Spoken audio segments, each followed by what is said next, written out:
প্রিয় ভাইরা আমার, হাতটা জোর করে বলে যদি পা ধরতে হয় ধরবো, আসেন।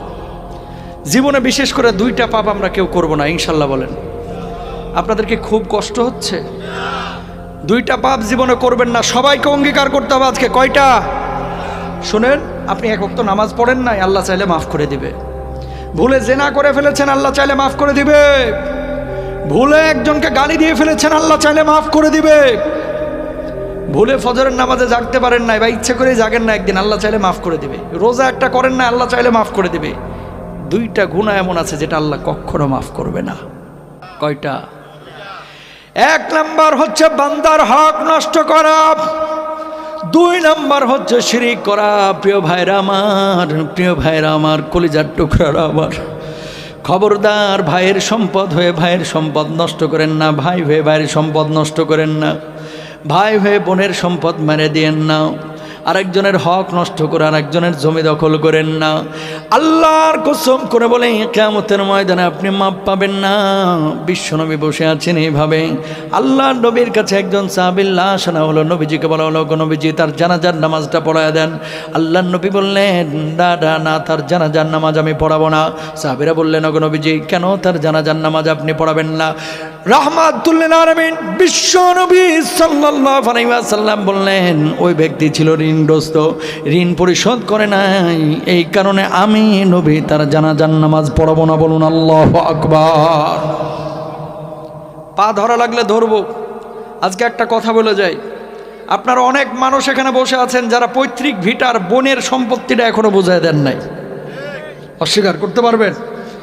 বাপের বাড়ির সম্পদ যেটা বোনদের হক ছিল দেন নাই। আল্লাহর কসম করে বলি 36 বার উমরা করেও জান্নাতে যেতে পারবেন না। চ্যালেঞ্জ করলাম আপনাকে। আল্লাহ তাআলা বান্দার হক নষ্ট করলে এটা গুনাহ মাফ করবে না। ঘুষ দিয়ে চাকরি নিছেন, আছে না ঊর্ধ্বতন কর্মকর্তা 50 জনের থেকে 3 লাখ করে টাকা নিছে, ঘুষ দিয়ে চাকরি দিবে তাই 13 লাখ করে টাকা নিছে, চাকরি একটারও দেয়নি, মারা গেছে। আরেকজনের জমি দখল করে জাল দলিল করে নিজের নামে লিখে নিছে, আছে না? টাকা ঋণ নিছে 20,000, কয় 3 দিন পরে দেব, 3 দিন আর হয় না, টাকা তো দেয় না, উল্টা আরো ফাপড় নাই। কথা বলেন, আছে না নাই?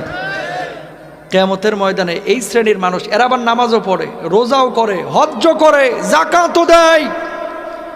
আল্লাহ তাআলা কিয়ামতের ময়দানে ফেরেশতাদেরকে বলবে, এদের আমলগুলো চেক করো তো। ফেরেশতারা তখন বলবে, আল্লাহ এই মানুষগুলো নামাজ পড়েছে, রোজা করেছে, হজ করেছে, যাকাত দিয়েছে, কিন্তু বান্দার হক নষ্ট করেছে। আল্লাহ কি ফয়সালা হবে? আল্লাহ রাব্বুল আলামিন তখন বলবে, ফেরেশতারা রে, ওদের যে আমলগুলো আছে আমলগুলো কেটে কেটে এখন পাওনাদারদের পাওনা মিটিয়ে দাও। যখন পাওনাদারদের পাওনা মিটিয়ে দেওয়া হবে, আমার আল্লাহ রাব্বুল আলামিন তখন ফেরেশতাদেরকে বলবে, এখন আমলের কি অবস্থা? ফেরেশতারা তখন বলবে, আল্লাহ এই মানুষগুলোর জান্নাতে যাওয়ার জন্য যথাযথ আর আমল নাই, আমলের পাল্লাটা শূন্য হয়ে গেছে। আল্লাহ রাব্বুল আলামিন তখন বলবে, যত বড় হাজি হোক নামাজি হোক, শিকলে বেঁধে বেঁধে এই মানুষগুলোকে জাহান্নামে নিক্ষেপ করো। বলুন নাউযুবিল্লাহ। একজন মানুষের গাছের ডাব চুরি করে খাইছেন, আম চুরি করে খেয়েছেন, আরেকজনের হক নষ্ট করেছেন, করেন না ভাই? আরে কয়দিনের দুনিয়া?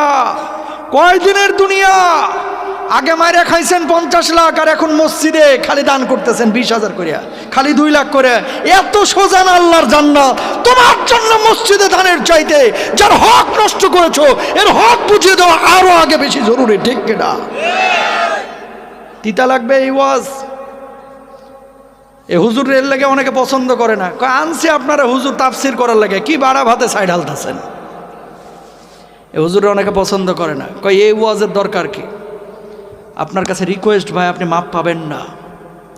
আপনি যত বড় মুফতি নিয়ে আসেন, হক মারার গুনাহ শুধু তওবা দিয়ে আল্লাহ মাফ করে।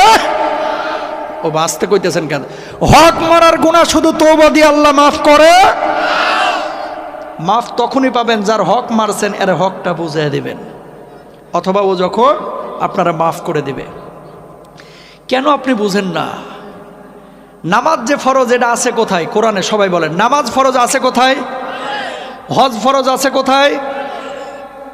রোজা ফরজ আছে কোথায়?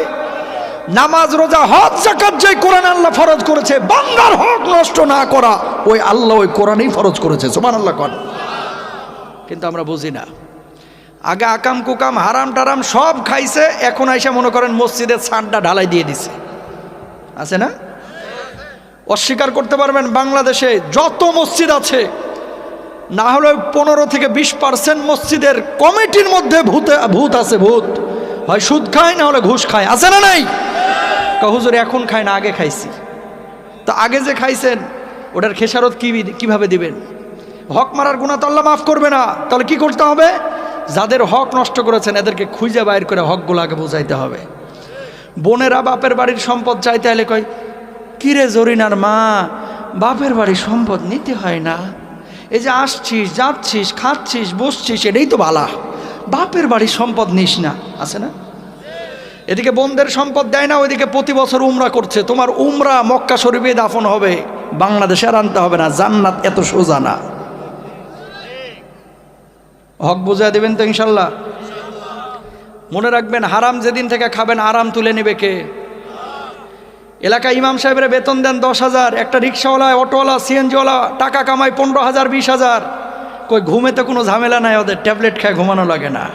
আর গরুর গোশত ও মাশাল্লাহ 1 কেজি দিলে ওটাও হজম করে ফেলতে পারে। কুমিল্লার রসমালাই ও 1 বাটি খাইতে পারে, কোনো সমস্যা নাই। হারাম খাওয়া শুরু করবেন, ডাক্তার কইবে হাফ কাপের বেশি ভাত খাইতে পারবেন না। কথা কন না, রসমালাই খাবেন আপনি সম্ভবই না, কারণ নানাবিধ শরীরে অসুস্থতা দিয়ে দিবেন কে? জোরে বলেন কে? মানুষের অশান্তি হয় কেন জানেন? 5টা কারণে। কয়টা বলেন? কয়টা? জোরে বলেন কয়টা? এবং মুহাদ্দিসিনরা বলছেন এই 5 কারণে দেশের মধ্যে সমাজের মধ্যে দুর্ভিক্ষ আসে। আল্লাহু আকবার কর। সংক্ষেপে বলে দিই। 1 নম্বর, আল্লাহর নবী বিশ্বনবী সাল্লাল্লাহু আলাইহি ওয়াসাল্লাম বলছেন, লাম তাদহারিল ফাহিশাতু ফি কওমি কদ্দুন হাত্তা ইয়ালিনু বিহা ইল্লা ফাশা ফাহিমুত তাউন। কোন সমাজের মধ্যে যখন অশ্লীলতা বেড়ে যাবে, জেনা ব্যভিচার বেড়ে যাবে, ওই সমাজের মধ্যে নিত্য নতুন রোগ ঢুকায় দেবে। এমন রোগ আল্লাহ রাব্বুল আলামিন দিবেন যে রোগ